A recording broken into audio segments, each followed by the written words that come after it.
রাস্তার পাগলিটাকে একা পেয়ে অন্য কোনো কিছু করলাম, ভেবেছিলাম সে প্রেগনেন্ট হবে না, কিন্তু বেশ কয়েক মাস যাওয়ার পর দেখতে পেলাম সে প্রেগনেন্ট, তার পেট ফুলে গেছে। প্রতিদিন অফিস যাওয়ার সময় তাকে দেখে যেতাম, আবার রাত্রে আসার সময় তাকে দেখে আসতাম, এভাবে চলতে লাগলো দিনগুলো। একদিন অফিসে যাচ্ছিলাম, এমন সময় দেখি সেই পাগলিটা, কিন্তু তাকে ঘিরে অনেক মানুষ দাঁড়িয়ে আছে। কৌতূহল বশত সেখানে গেলাম, আর দেখতে পাই সেই পাগলিটার একটা পুত্র সন্তান হয়েছে।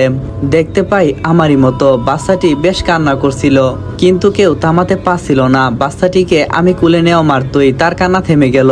মনে মনে ভাবলাম হয়তো বাবাকে চিনতে পেরেছে। পাগলিটার দিকে তাকাতেই দেখতে পেলাম সে আমার দিকে অপলক দৃষ্টিতে তাকিয়ে আছে, হয়তো কোনো কিছু বলতে চাই, কিন্তু সে কথা বলার সাহসটাই পাচ্ছে না। এমন সময় একজন লোক বলে উঠলো, কিরে মেঘা, লোকটির দিকে এমন ভাবে চেয়ে আসিস কেন, উনাকে চিনিস?